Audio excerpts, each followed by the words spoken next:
2013 का जो MD gate का पेपर आया था सबसे टेढ़ा हिस्ट्री का ना। सो वही सॉल्व करा रहा हूँ। देखो केमिस्ट्री में सवाल था outer transition element belongs to, तो ऑफ कोर्स डी ब्लॉक। अगर इनर की बात आए तो एफ ब्लॉक होता है। Transition element have colour compound because. So अब देखो बहुत सारे ऑप्शंस हैं। They are bond energy slow, they are easily absorb energy, लेकिन करेक्ट आंसर है splitting of the 5 degenerate D orbital take place. फिर है in double carbon carbon double bond. अब ये देखो बात जो हो रही है वो हो रही है कार्बन कार्बन डबल बॉन्ड की। कार्बन कार्बन डबल बॉन्ड में होता क्या है हमें ये देखना है, ठीक है। जो मेन फोकस है वो हमारा इस बात पर है। तो ये जो ऑप्शन बी दिया है hybridisation occur between s and 2p orbitals. जब भी याद रखें डबल बॉन्ड होता है sp2 ऑर्बिटल होता है। Radius of second orbiter of hydrogen atom. यार देखो फार्मूला होता है n स्क्वायर 0.53। अब n 2 है तो 2 का स्क्वायर 4 होगा, 4 को 0.5 से मल्टीप्लाई करें तो आंसर 2 पॉइंट में समथिंग आएगा, और एक ही ऑप्शन है जो 2 पॉइंट समथिंग में। फिर है amount of energy release by an electron in the valence shell is. अब देखो डेफिनेशन वाली जो एमसीक्यूज आती है ना, एक एक बात को कॉन्सेप्ट को समझो। अमाउंट ऑफ एनर्जी की बात कर रहे हैं जो कि रिलीज हो रही है, वो होगी आयनाइजेशन एनर्जी। अब देखो यहाँ ऑर्डर पूछ रहे हैं N2O5, तो इसके ऊपर कोई पावर है नहीं है जी, तो इसका मतलब होगा फर्स्ट ऑर्डर। फिर विच of following has the shorter distance of carbon atoms.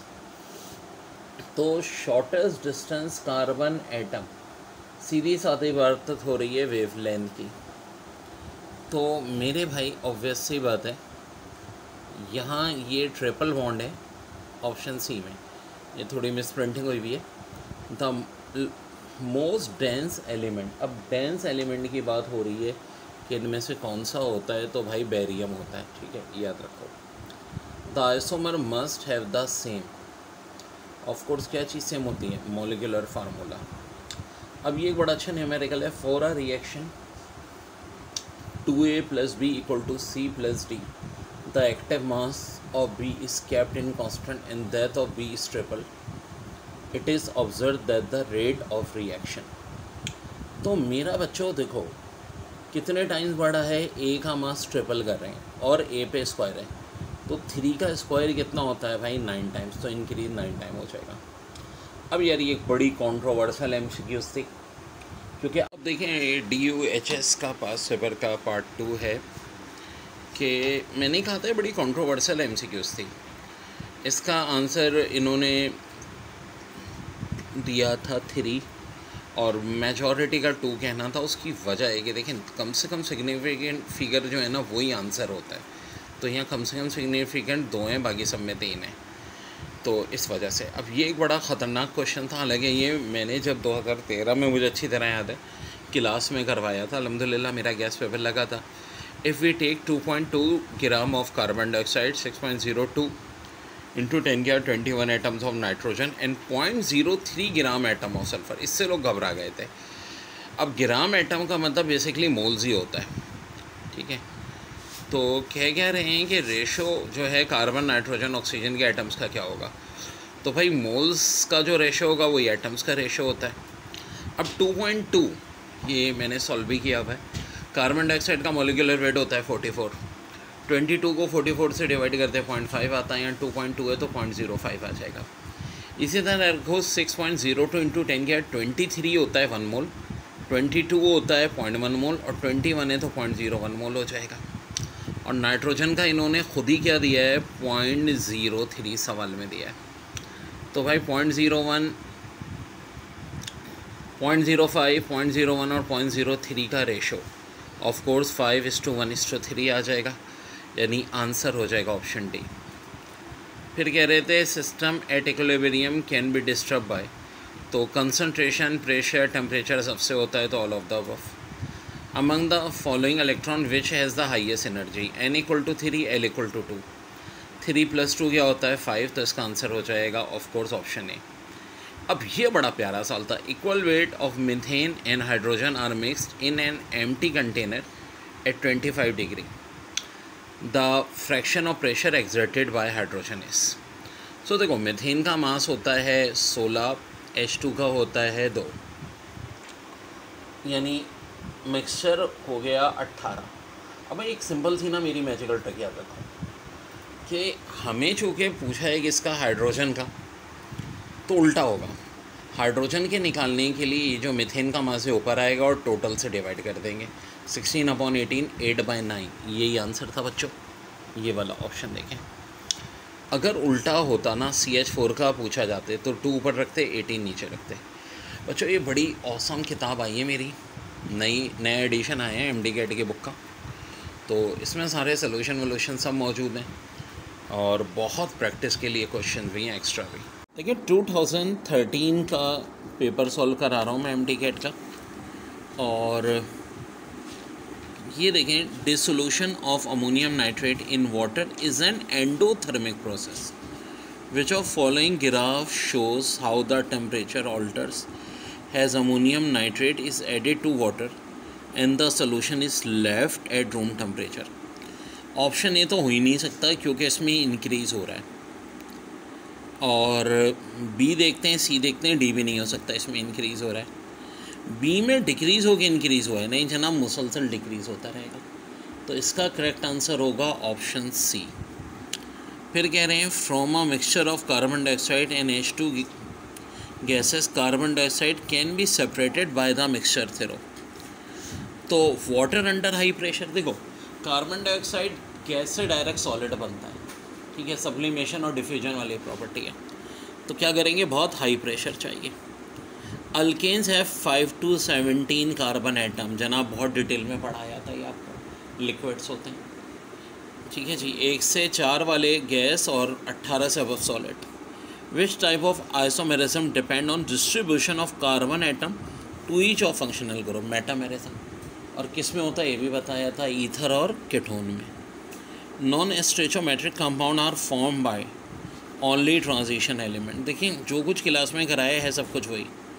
Which statement is correct about noble gas, तो भाई क्या होगा, देयर ऑक्सीडेशन स्टेट इज़ 0, क्योंकि मॉलिक्यूल में तो नहीं होते हैं, एटम में होते हैं।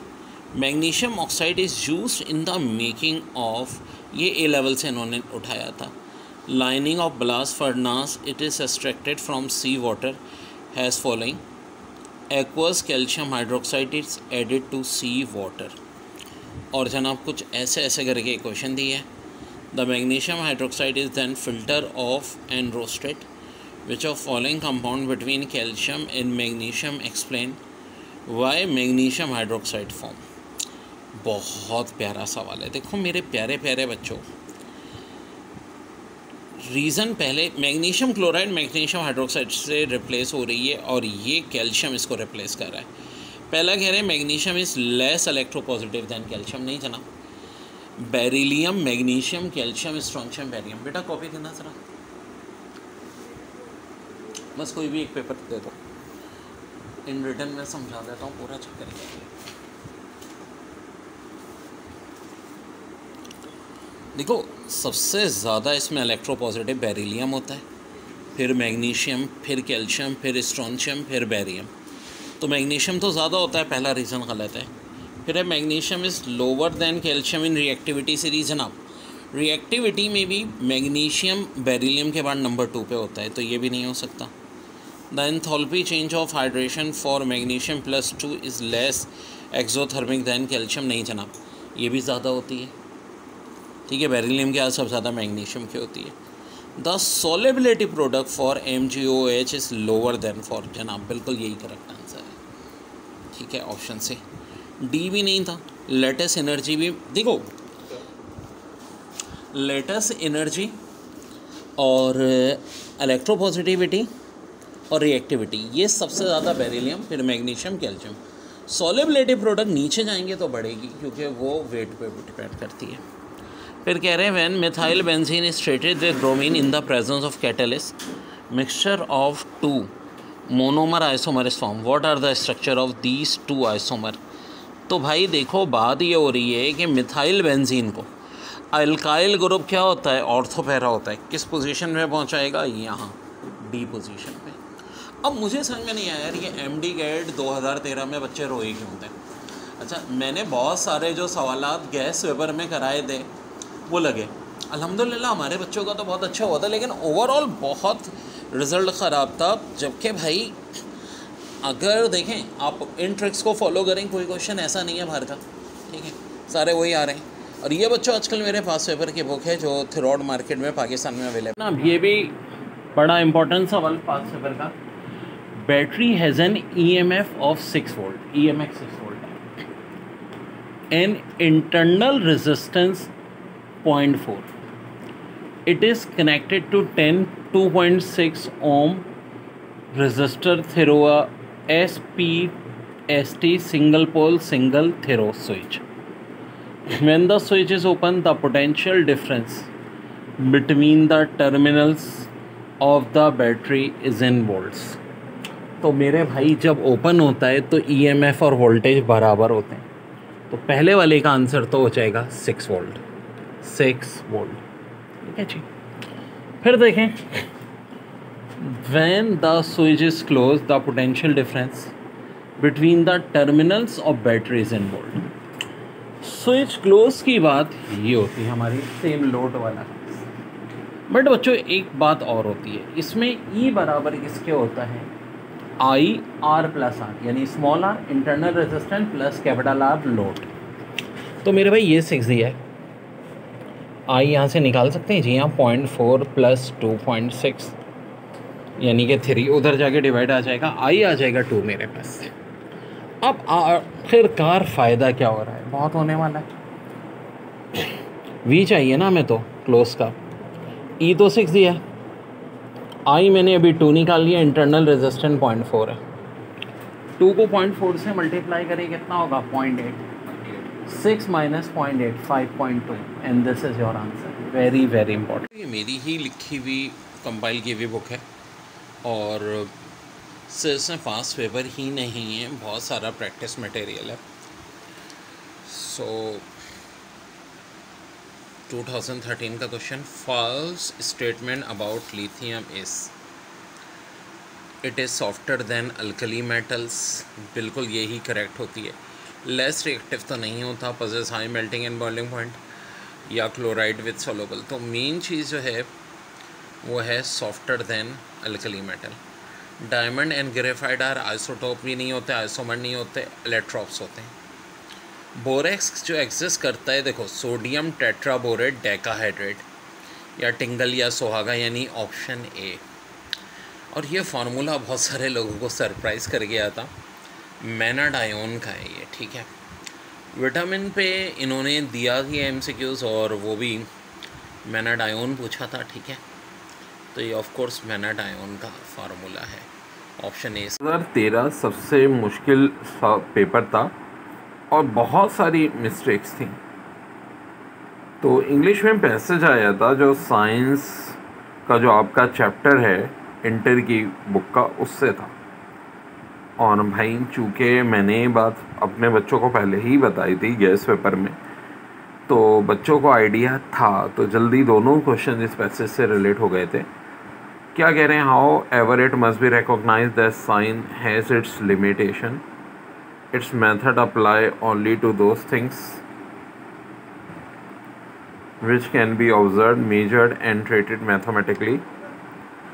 Science has nothing to do with values save those of truth and accuracy. Truth और एक्यूरेसी को सेफ अलबत्ता ज़रूर करती है। It has nothing to do with happiness, goodness, beauty, courage, adventure, justice, altruism, friendship, love of family, love of country. Yet all these values enter into the main conception of what is the good person life within a good society. It is possible for honest and intelligent men to differ profoundly on the nature of these values and their respective degree of importance.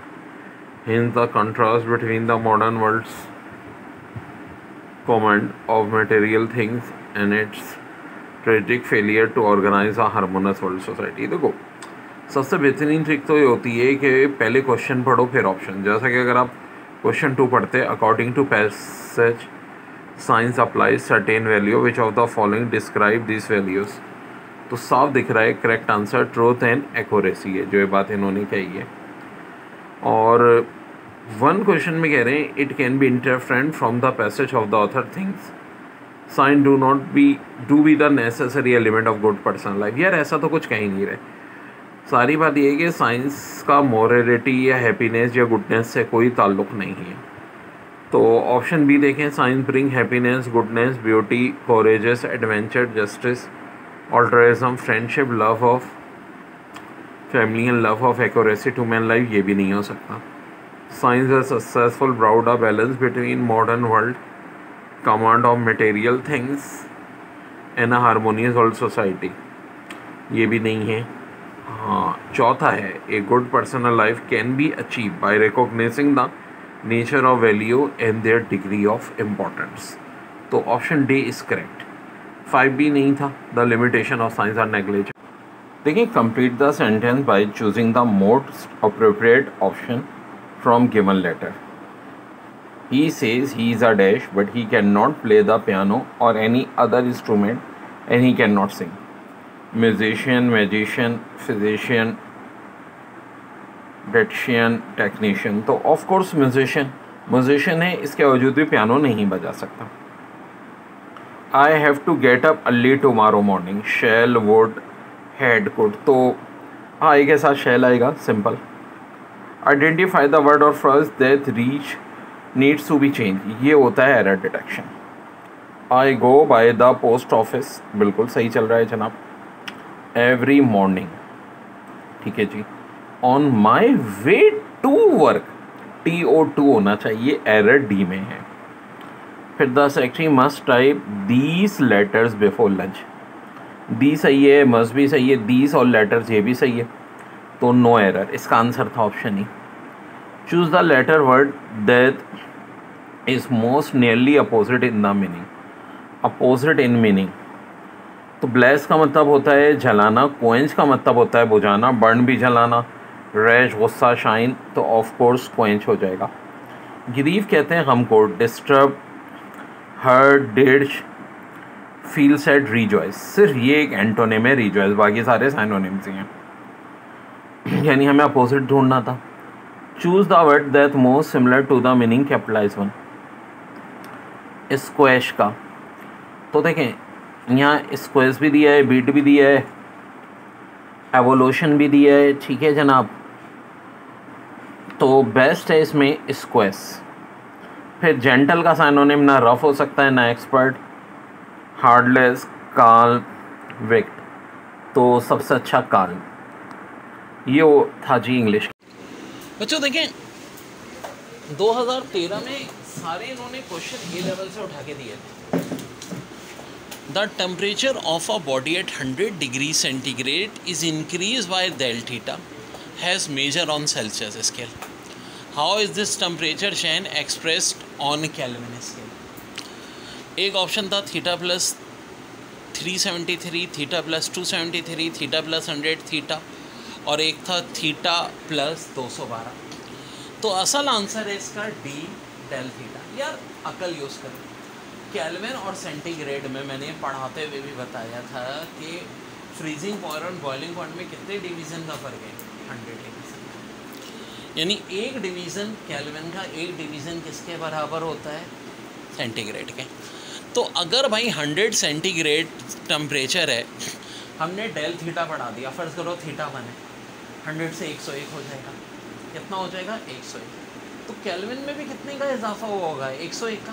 भाई देखो ना, जिस वक्त centigrade 100 होगा, kelvin होगा 373, हमने 1 centigrade बढ़ाया तो उसमें भी 1 सेंटीग्रेड बढ़ जाएगा, 374 हो जाएगा। फ़र्ज़ करो डेल थीटा होता 10, 100 में हमने 10 बढ़ाया 110, तो 373 में भी 10 बढ़ जाता, 373 से 383 हो जाता, यानी यहाँ 10 तो वहाँ 10, यानी डेल थीटा बढ़ने पे हमेशा डेल थीटा बढ़ेगा।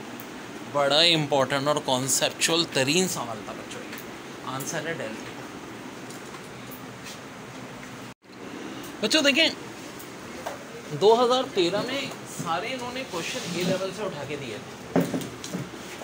The temperature of a body at 100 degree centigrade is increase by del theta as measure on Celsius scale.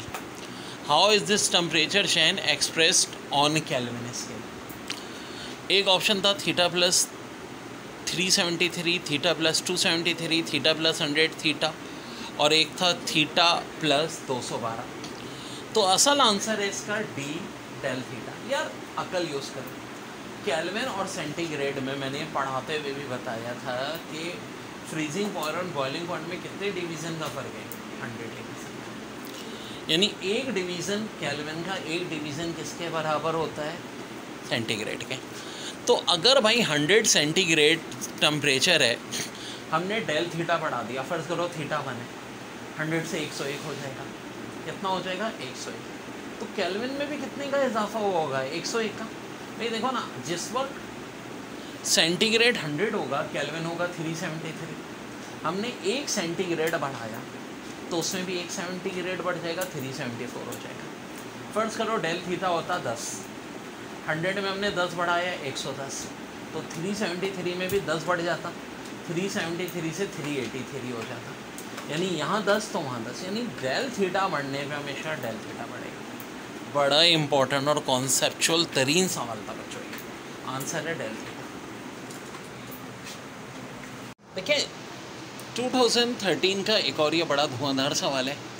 Generator of EMF 80 volt has an internal resistance of 0.04 ohm if terminal voltage is 75 volt, determine the current।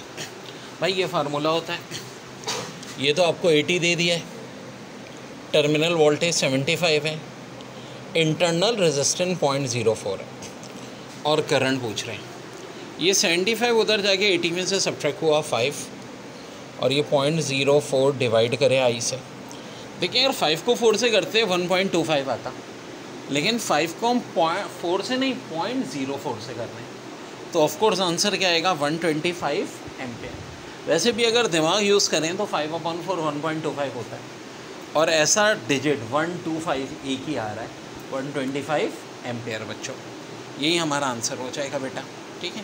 फिर देखो terminal voltage 75 ये आ गया, EMF 80, internal resistance 0.04 और आई निकल। Parallel beam of white light is incident normally on a diffraction grating. It is noted that second order and third order partially overlap which wavelength at the third order spectrum appears at the same angle, has wavelength as 6000 nanometer in the second order spectrum. एक option है 300 nanometre, 400 nanometre, 500 nanometre, 600, 900। देखो ये basically 2013 में इन्होंने ज़्यादातर जो है ना ए लेवल के क्वेश्चन उठाए थे, और ये भी ए लेवल का ही है। पहले जो बात हो रही है सेकंड ऑर्डर और थर्ड ऑर्डर कह रहे हैं पार्शियली ओवरलैप हो रहे हैं, तो थर्ड ऑर्डर की वेवलेंथ पूछ रहे हैं, ठीक है, जिसका एंगल सेम है और उससे जिसकी लेंथ 600 नैनोमीटर है और सेकंड ऑर्डर स्पेक्ट्रम है। बेटा एक मैजिकल ट्रिक बताता हूँ तुम लोगों को इस टाइप के क्वेश्चन की। पहली की वेवलेंथ और पहले का ऑर्डर,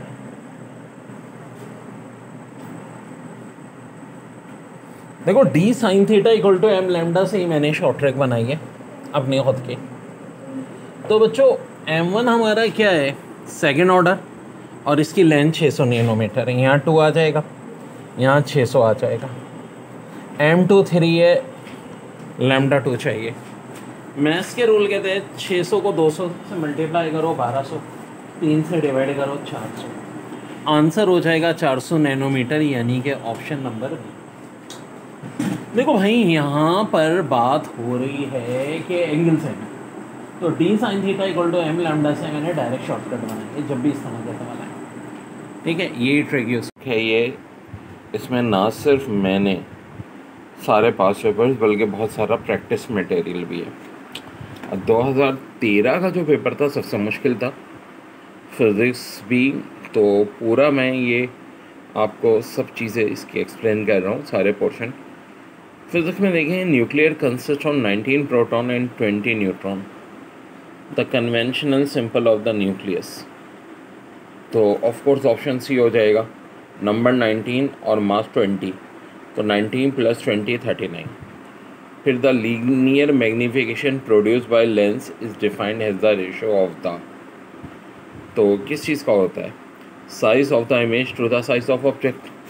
फिर कह रहे हैं gamma rays can produce ionisation in which of the following ways. तो ऑप्शन ए कह रहे हैं it may lose all the energy in a single encounter with electron of an atom, यानी फोटोइलेक्ट्रिक इफेक्ट। ऑप्शन बी कह रहे हैं it may lose only a part of its energy in encounter quantum effect. और option C कह रहे हैं very few of high energy gamma ray photon may impinged directly on heavy nuclei be stopped and annihilated, giving rise to electron-positron pair, the metallization of energy। तो तीनों ही बातें answer हो जाएगा option E, 1, 2 and 3। फिर बड़ी अच्छी MCQs है, the half life of carbon 14 approximately, जी हाँ 5730 होती है, while the half life of carbon 12 is essentially infinite. ज़ाहिर है कार्बन 12 की तो इनफाइनाइट है। If the ratio of carbon 14 to carbon 12 in certain sample is 25% less than normal ratio in nature, how old is the sample।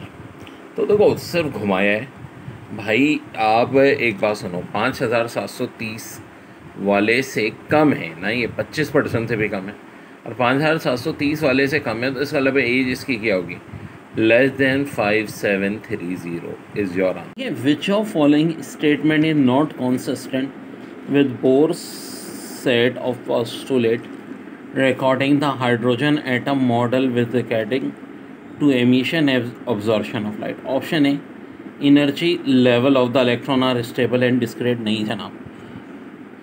Option B, an electron emit or absorb radiation only when taking transition from one energy level to an other।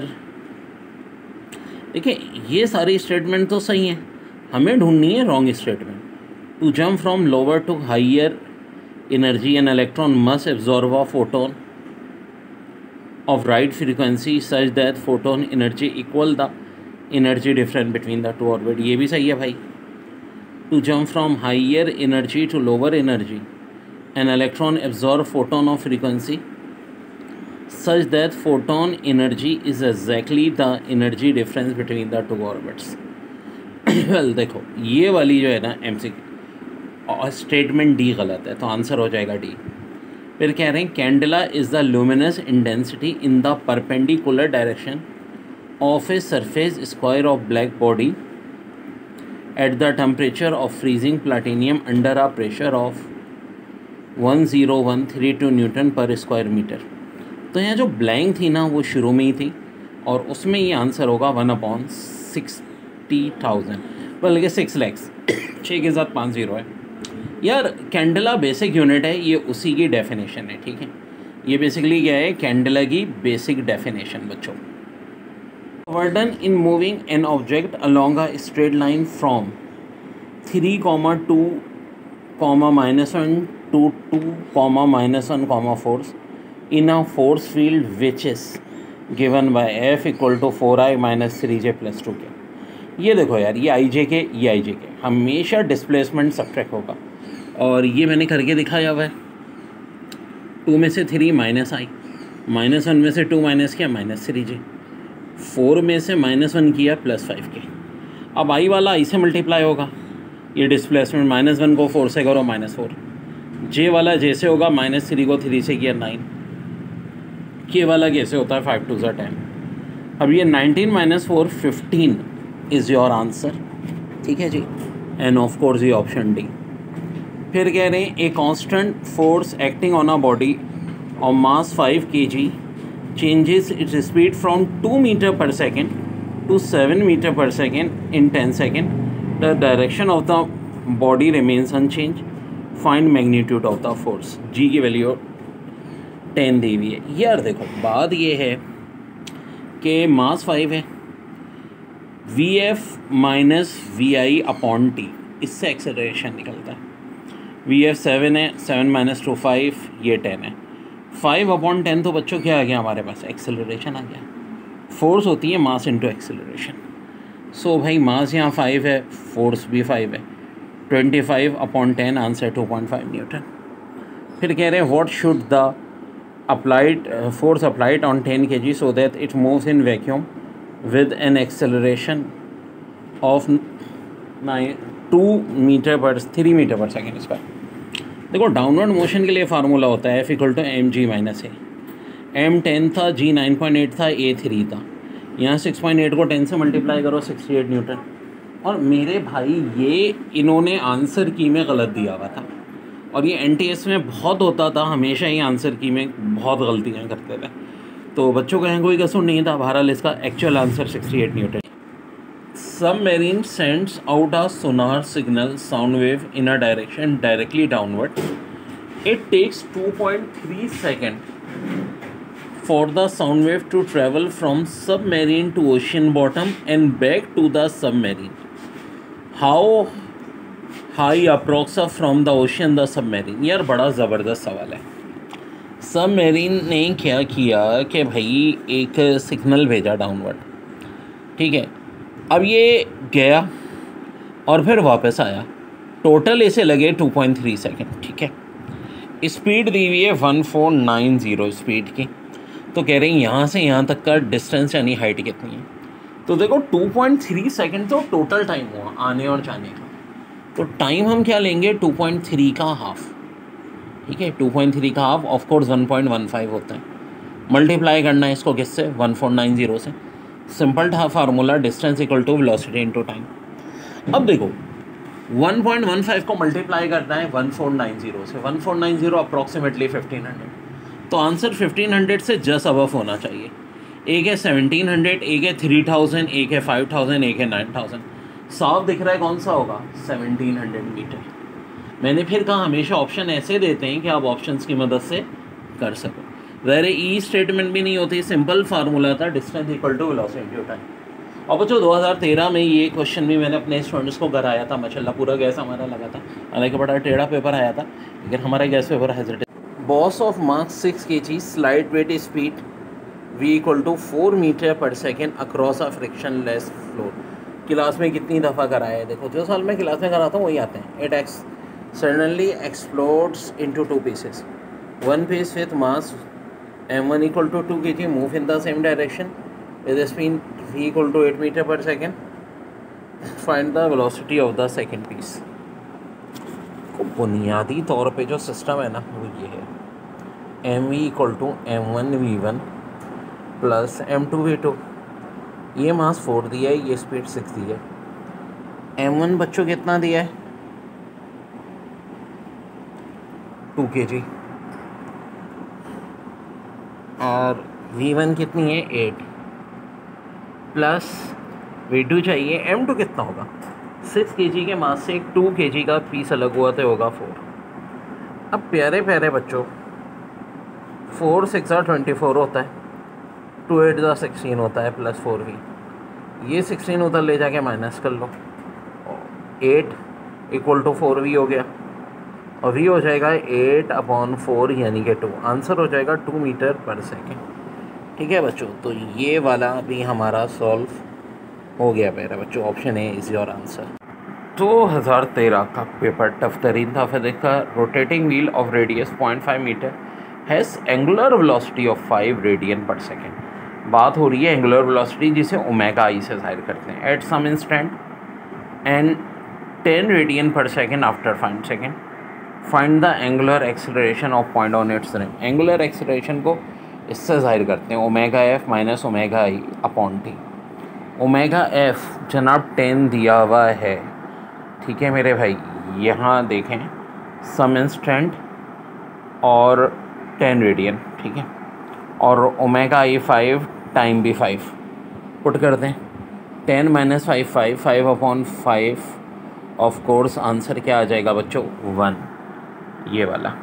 फिर कह रहे हैं shoot lease gun at the rate of, ये भी class में कितनी दफ़ा करवा चुका हूँ, 160 metre per second, calculate the greater distance to it could be projected. V² से करेंगे, V 160 है, इसका स्क्वायर G 10 दिए इनकी मेहरबानी, आंसर 2560 मीटर। फिर कह रहे हैं block of mass 50 kg is pulled on a frictionless floor by force of 210 Newton directed at 30 degree to the horizontal. If the blocks move 3 meter, what is the burden on it by the applied force?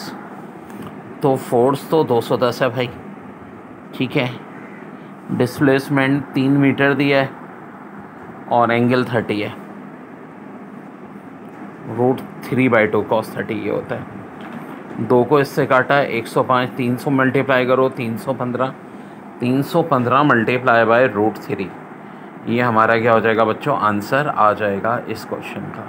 2013 का एक और बड़ा ख़तरनाक question था, in an astronomical telescope the distance between objective and eyepiece is called. तो इसको kindly correct कर लीजिएगा, ये होता है लेंथ ऑफ टेलीस्कोप, ठीक है, जो डिस्टेंस है between object and eyepiece. A special class of wave do not need a material medium for their propagation. तो ये क्या होंगे भाई, इलेक्ट्रोमैग्नेटिक वेव्स, ठीक है। फिर एक और बड़ा दबंग सवाल था, the internal energy of an object increase in an adiabatic process which of following must be true regarding the process. The kinetic energy of the system is changing, the potential energy of the system is changing, work is done on the system। तो भाई correct है, work is done on the system. बात हो रही है internal energy जो है किस में चेंज हो रही, इंक्रीज़ हो रही है एडियाबैटिक प्रोसेस में, तो जिसमें ज़ाहिर है क्यू सप्लाई तो नहीं है। तो अगर इंटरनल एनर्जी इंक्रीज़ हो रही है तो इसका मतलब है work done on the system होगा। करेक्ट आंसर होगा ऑप्शन सी। MD कैट 2013 का पेपर था, टोटली मैजिक ट्रिक्स पे ही था। 2 blocks N, X and Y of masses M and 2M respectively are accelerated along a smooth horizontal surface by force applied to the block X has shown in the diagram। जनाब ये diagram में show कर रहे हैं, ठीक है। What is the force magnitude of the force exerted by Y on block X during this acceleration? यार simple सी बात है, फोर्स का फार्मूला होता है F = m है, इसका मास m है, इसका मास 2m है, 2m मास किसका है, Y पार्टिकल का। तो देखो 1 और 2 मिलके कितने यूनिट हो गए, 3 यूनिट। जिसका मास ज़्यादा है ना वो उतने ही यूनिट फोर्स यहाँ पे एक्सेस करेगा। तो y जो है पार्टिकल कितनी फोर्स एक्सेस करेगा, 2/3f। x का पूछा नहीं, अगर x का पूछे जाते तो चूँकि x का मास 1 है, हम कहते हैं 1/3f, ठीक है जी। बहुत टेक्निकल सवाल, सबसे ख़तरनाक 2 सवाल थे, एक ये हो गया। दूसरा देखो ये वाले डायग्राम जो दी थी, an electric heater can be represented as 2 resistors of resistance of R1 and R2 and 2 switches S1 and S2. The resistance R2 is greater than that of R1। अच्छा ये जो रेजिस्टेंस है R2, ठीक है, ये भाई ग्रेटर है, किससे ग्रेटर है, R1 से। एक बात तो ये दी हुई है। अब पूछ ये रहे हैं कि एक जगह में मैक्सिमम पावर लाने के लिए हम जो हैं can be close so that हेली heater produce the maximum possible power and minimum non zero power. Non zero power का मतलब क्या होगा, ज़ीरो ना हो, लाइक 1 लाइक 2 ज़ीरो ना हो। तो देखो बच्चों एक बात याद रखो, जब भी मैक्सिमम पावर चाहिए होगी रेजिस्टेंस कम रखेंगे, क्योंकि पावर डायरेक्टली प्रोपोर्शनल किसके होती है, रेजिस्टेंस के। तो जब भी हमें मैक्सिमम पावर चाहिए होगी तो रखो रेजिस्टेंस क्या करना चाहेंगे, मिनिमम। और रेजिस्टेंस मिनिमम कब होगी, जब दोनों स्विचेस क्लोज हो जाएं, S1 भी और S2 भी। S1 का भी रास्ता रोक दो और S2 का रास्ता भी रोक दो। तो ये बात तो तय है कि जो मैक्सिमम होगी वो S1 एंड S2 होगी। अब आ जाओ मिनिमम पे। मैंने अभी कहा पावर डायरेक्टली इन्वर्सली प्रोपोर्शनल होती है रेजिस्टेंस के, तो मेरे भाई मिनिमम कब होगी? जब रेजिस्टेंस मैक्सिमम होगी। अब रेजिस्टेंस इनमें R1 R2 में से किसकी ग्रेटर है? अभी तो बताया R2 की ग्रेटर है। तो इसका मतलब है किसको ज़ीरो होना चाहिए या मिनिमम होना चाहिए? S2 को।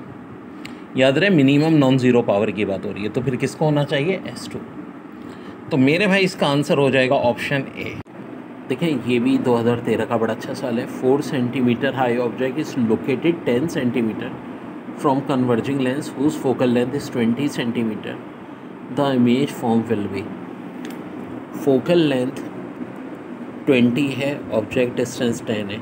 क्लास में करा चुका हूँ कि जब भी ऐसा होगा तो फोकल लेंथ जो है वो ट्वाइस द ऑब्जेक्ट के इमेज जो आता है वो वही आता है जो फोकल लेंथ होती है, लेकिन with negative sign.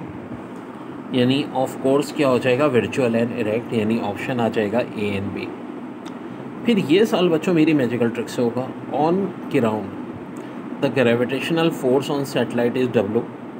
What is the gravitational force on the satellite when at a height r/50 where r is the radius of the earth? बेटा बड़ा ही अच्छा सवाल है। r/50, फिलहाल इसको अगर हम 100 मान लें तो 100/50 यानी कि 2। ठीक है, मेरी मैजिकल ट्रिक में मैं ये करता हूँ कि बेसिकली फार्मूला है 100 - 2n, n से मुराद ये वाली वैल्यू। तो ये 2 आ गए, 2 2 4, 100 - 4 96, और अब इसको 100 से डिवाइड कर दें यानी 0.96।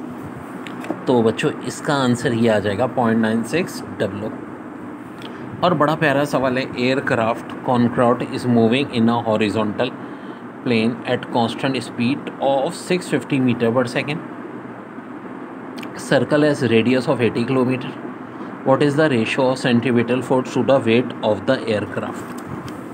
देखो सेंट्रीपिटल फोर्स का फार्मूला होता है mv²/r और W का फार्मूला होता है mg।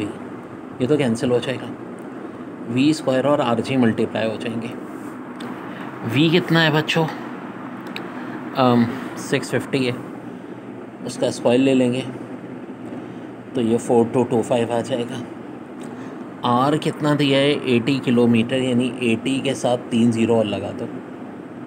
अच्छा जी, और g है। अब ध्यान से देखो कि भाई अगर मैं इसको 4000 मान लूँ अप्रॉक्सीमेशन, तो 4000 ये बड़ा आसान हो जाएगा हमारे लिए फार्मूला। ठीक है, पूरे का पूरा ये हमारा बड़े आराम से कट जाएगा। जी भी ऊपर जाएगा, ठीक है, क्योंकि ये नीचे ना तो ऊपर चला जाएगा सबसे। अब बच्चों ये जो हमारे पास कटिंग की वैल्यू, ये आंसर कुछ 0.5 के आसपास आएगा। अब मैं देखूंगा ऑप्शन में कौन सा ऑप्शन है। ये तो बहुत बड़ा है, 10⁴ 1.952, यही मेरा आंसर हो जाएगा। देखिए 2013 का एक और ये बड़ा धुआंधार सवाल है। Generator of EMF 80 volt has an internal resistance of 0.04 ohm if terminal voltage 75 volt, determine the current. भाई ये फार्मूला होता है, ये तो आपको 80 दे दिया है, टर्मिनल वोल्टेज 75 है, इंटरनल रेजिस्टेंस 0.04 है और करंट पूछ रहे हैं। ये 75 उधर जाके 80 में से सब्ट्रैक्ट हुआ 5 और ये 0.04 डिवाइड करें आई से। देखिए यार 5 को 4 से करते 1.25 आता, लेकिन 5 को हम 4 से नहीं 0.04 से कर रहे हैं, तो ऑफकोर्स आंसर क्या आएगा? 125 एम्पियर। वैसे भी अगर दिमाग यूज़ करें तो 5/4 1.25 होता है, और ऐसा डिजिट 125 एक ही आ रहा है, 125 एम्पियर। बच्चों यही हमारा आंसर हो जाएगा बेटा। ठीक है, फिर देखो टर्मिनल वोल्टेज 75 ये आ गया, EMF 80, इंटरनल रेजिस्टेंस 0.04 और आई निकल